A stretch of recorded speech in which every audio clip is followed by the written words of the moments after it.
welcome to Sisters with Superpowers, a series where we uplift the brilliance, resilience, and revolutionary impact of Black women who are shaping culture, conversation, and the future. Today's guest is someone who doesn't just work in politics, she transforms it. I had the privilege of working with Mũthoni Wambu Kraal during our time at Emily's List, and from the very start, she was a connector. She linked me to so many others, not just colleagues, but opportunities and an extended community. Mũthoni is the co-founder and executive director of the Women's Democracy Lab, where she leads innovative work to support elected women of color at the state and local levels. She's also the founder and principal of Dunia Political Impact, a firm driving strategic change. From her leadership at the DNC, where she helped secure the historic win in 2020, to nearly a decade of cultivating women's leadership at Emily's List, Mũthoni's impact is undeniable.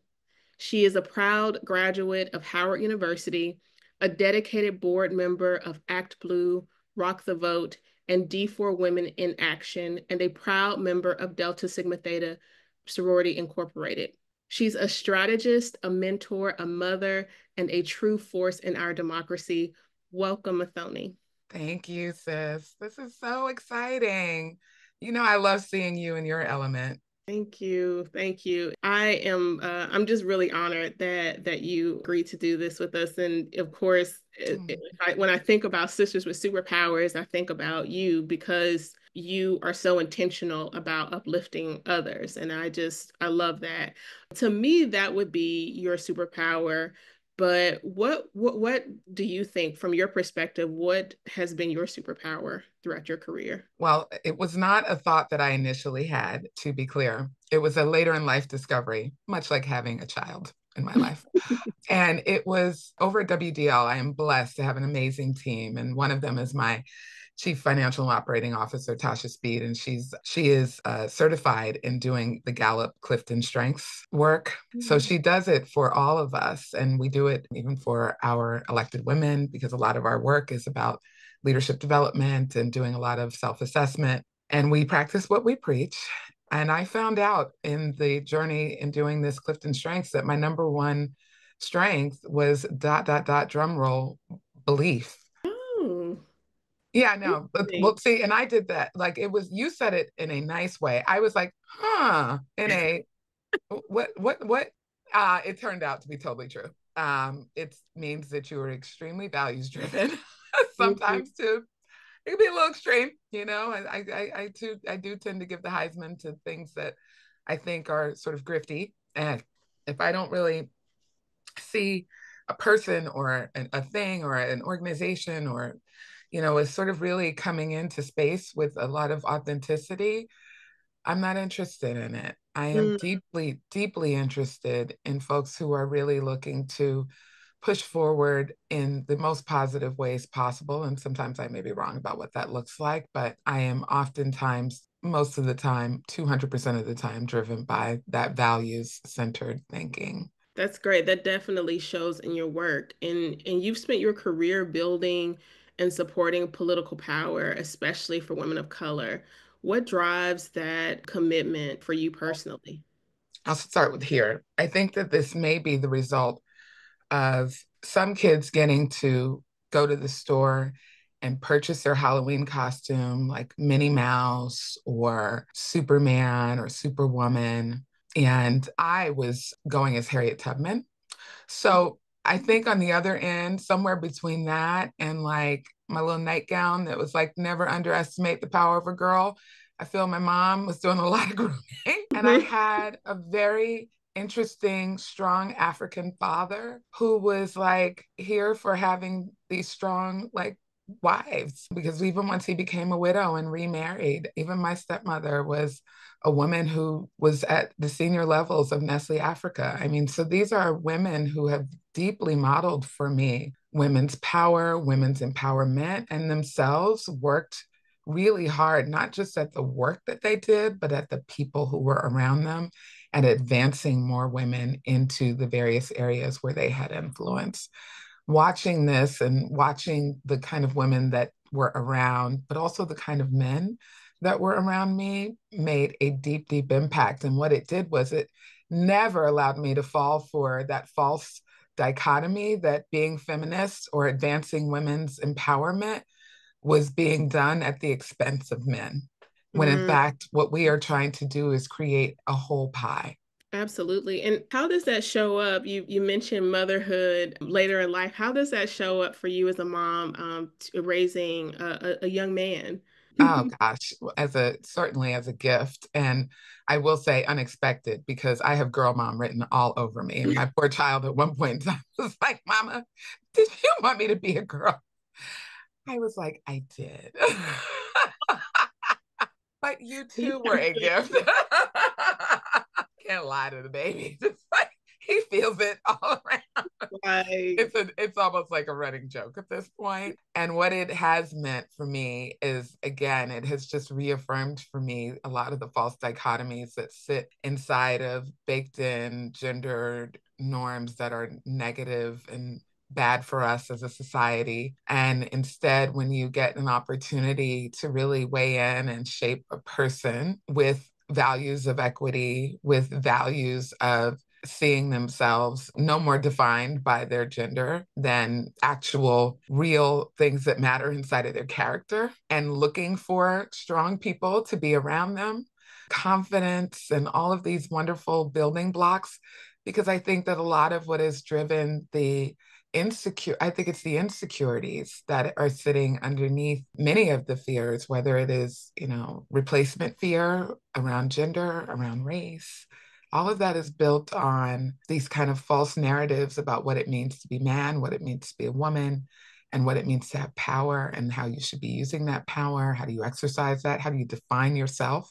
I think having had the gift of really growing up in a space where none of that was particularly important.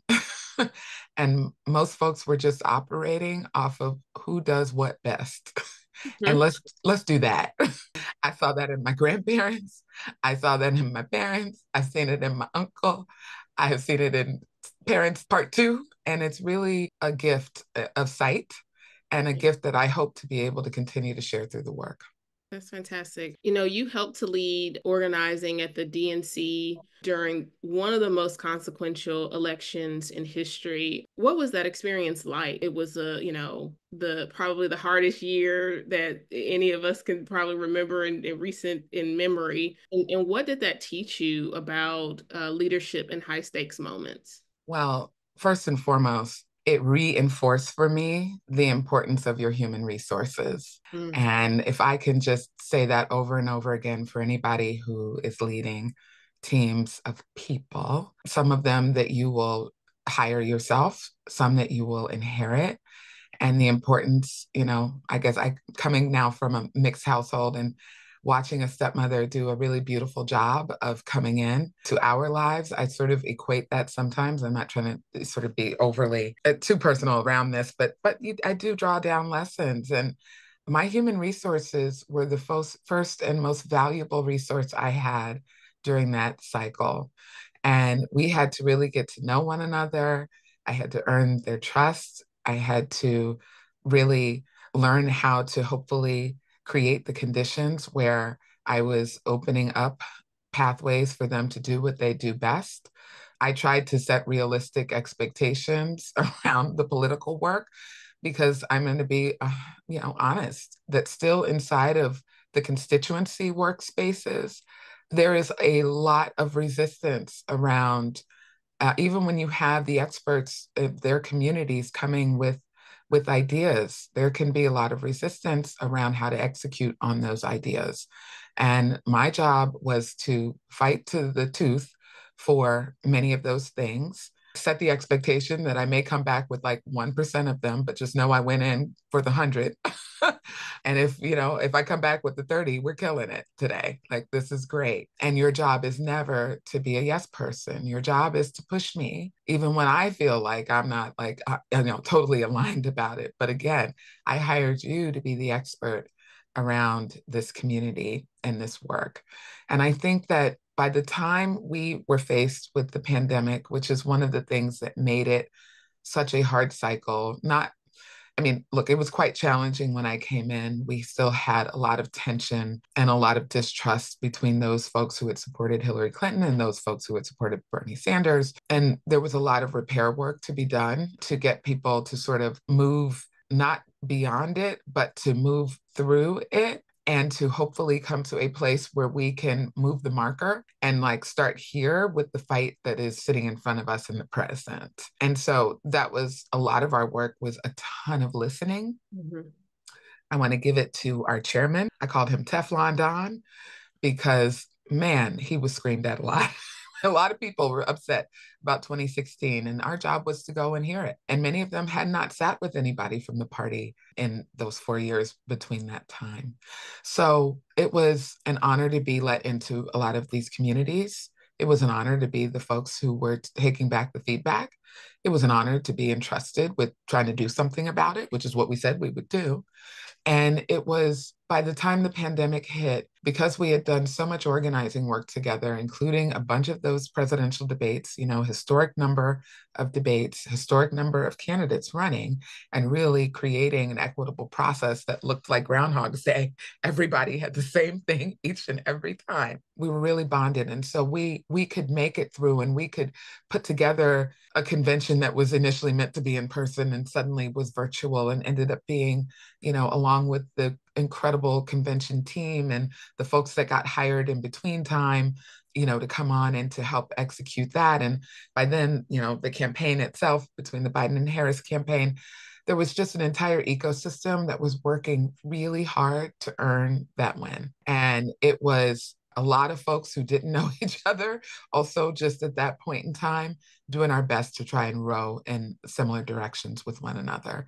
And I have to say, having been a veteran of a lot of campaigns and doing this over and over again, it did feel like an anomaly, quite frankly, and that so many people were rising above to meet the moment. Yes, you talked about trust, and I want to just hit on that a little bit more. Yeah. I feel like there's a lot of trust that needs to be reestablished even now. How do you feel about the cyclical nature of this work that has to be done with every cycle, even in the cycles where we aren't successful? How do you feel, about kind of the work that needs to be done now in order to get people back on board? Look, I think that sometimes the word cycle is being mistaken for laundry. This is not like a rinse and repeat. There is so much more that cycle is supposed to, in a lot of ways, you know, when you think about circles, and there's like a continuum that we are working inside of. And in a continuum of people, the most powerful thing we can do is to look back, but also be looking forward and learning from looking back, right? It is not to paint over. It is very important to have very clear, honest reflections and to allow for people to be very transparent, to look at the numbers, look at the data, and listen to the people and match all of those things up and then make the plan, right? And my concern is that just the culture of campaigns has such a culture of sort of packing up, moving on, and you may or may not even have the same people involved again at the helm, but the information is there. But the instinct to come and build things in your own vision may override the look back, the listen, and the build with. We should be co designing our solutions. And it is not hard to do it, but that actually has to be a part of your orientation as a leader. And I think that in campaign worlds, you know, just like in corporate world, there are different kinds of CEOs, there are different types of leaders. And when you are coming in to a space that has demonstrated so much brokenness, I don't understand how you choose a leadership style other than collaborative.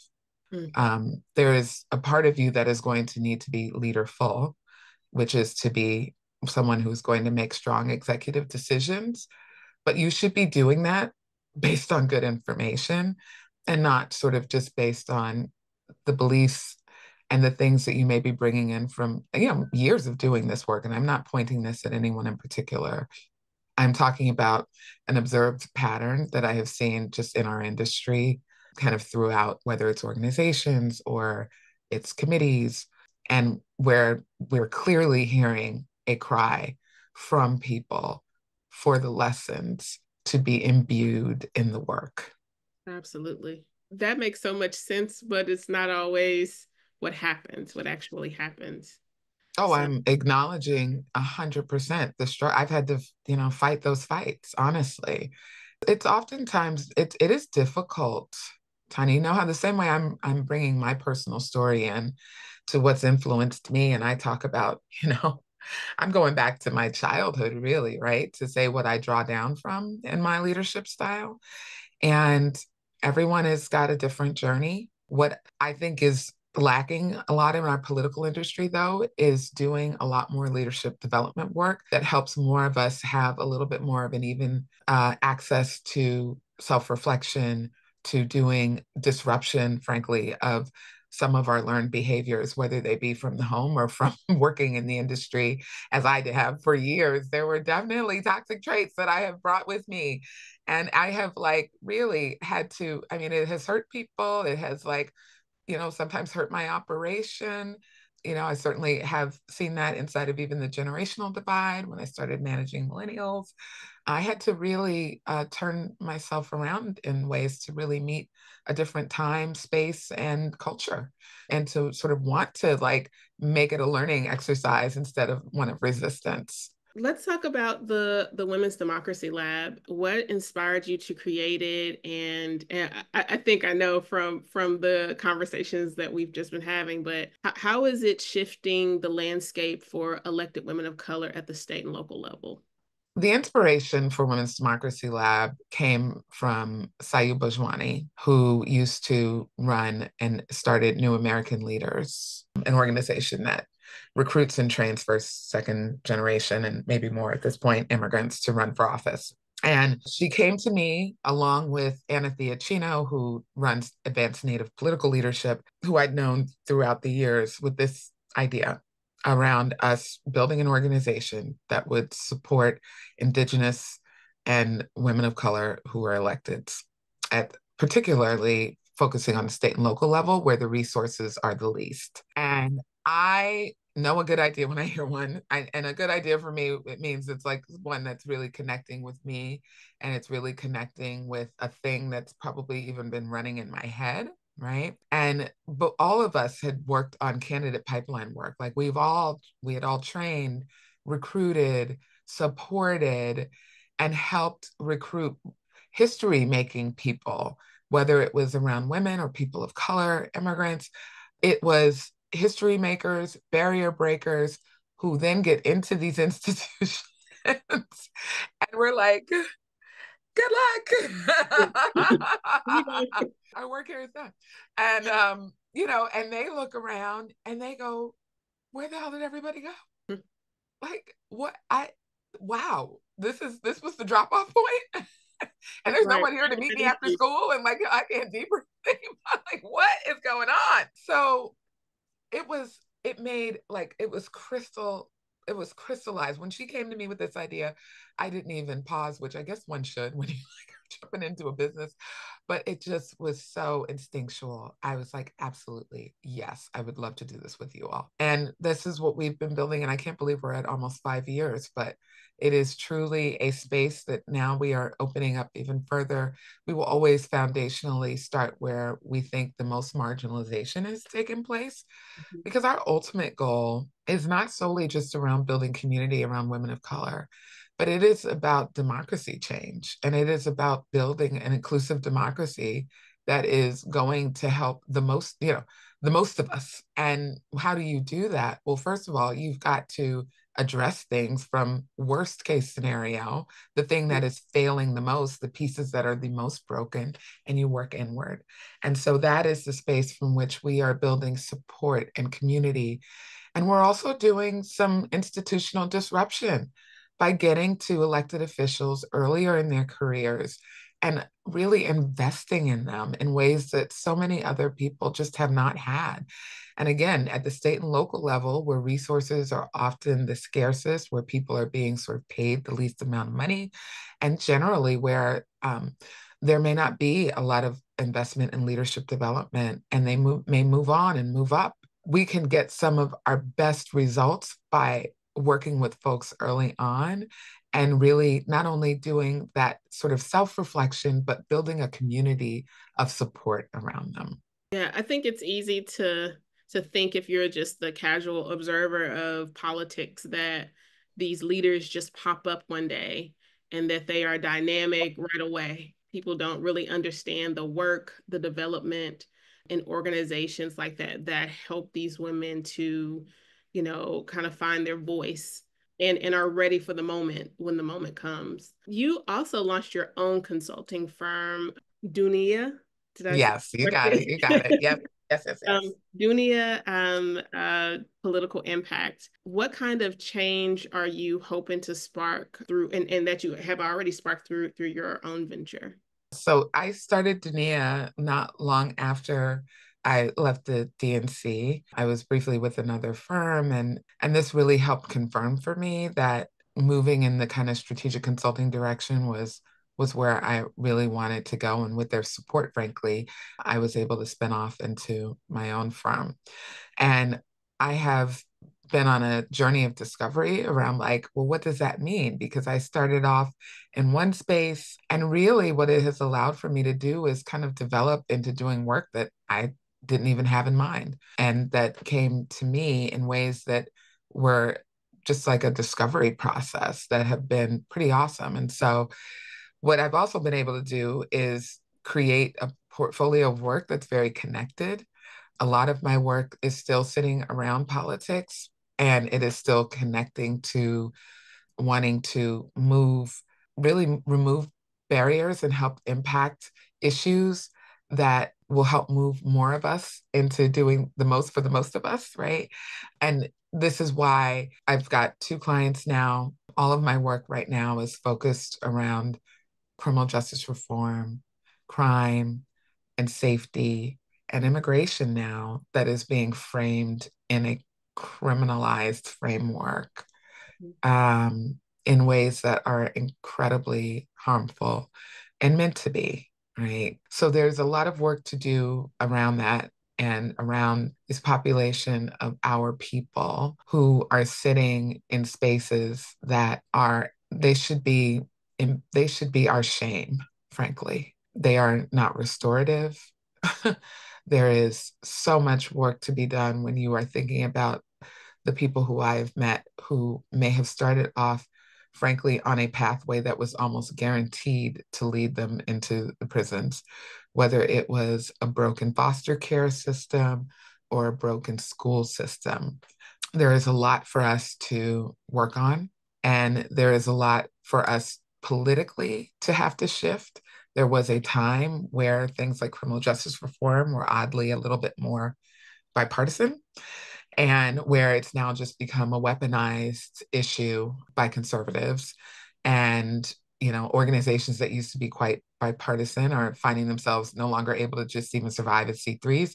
They have to form C4s because they have to become political. It's not what they wanted, but they have been forced to the fore on this to try to defend and promote and educate, frankly, more lawmakers and policymakers and policy executors around the various ways in which everything from how candidates and electeds are messaging around crime, safety, and immigration to the way they are governing on it.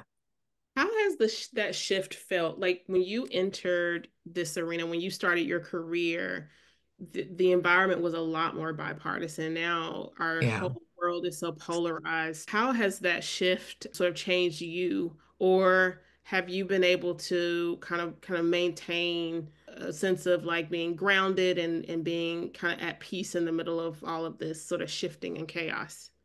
I've remained grounded, but it doesn't mean I'm unaffected by it. I am saddened. And, I think it's important just to allow for emotions to be exactly what they are. I think the emotion around sadness is really also because so much of this is manufactured. And so there's a sadness and a frustration. And you remember my number one trait is belief. Right. So what I am not here for is the grift, right? And so the success of grift is like it is deeply painful for me. And my determination to fight and my determination to beat the grift is very high. My sort of unbreakable, unshakable belief in coming for people again, as many ways as we can in conversations and in growing the ways that we are talking and engaging with people is like rock freaking solid. I have the organizer in me is not shaken at all. She is like deeply curious and it thinks that a lot of the arguments that I've had to have in the past about how to communicate and talk to folks and where we need to go and who we need to talk to and how we need to do it. I think there's a lot of us out there who have been like, yeah, we kind of could have told you this was coming. Like, if you leave people out here uncommunicated to, then you leave them for somebody else to come and pick up and have any old conversation they want to. And if you don't think that year over year of doing that, and not only not engaging, but at times like in very obvious ways ignoring, isn't felt, seen, and processed, it is. And that is what folks are showing us. And it could easily be interpreted as me saying this as a Black woman, that this is just about Black people. It is definitely not. It is definitely not. There is proof in that in literally every single constituency. Every single constituency has shown that there was a point in time where folks were like, you don't understand me. You don't understand my life. And that thing you're doing or that thing you're saying, it is not resonating with me. That is a lesson, ladies and gentlemen. Take that to the bank for sure. Hire good people and listen to them, invest in the things that they're saying we need to invest in. Absolutely.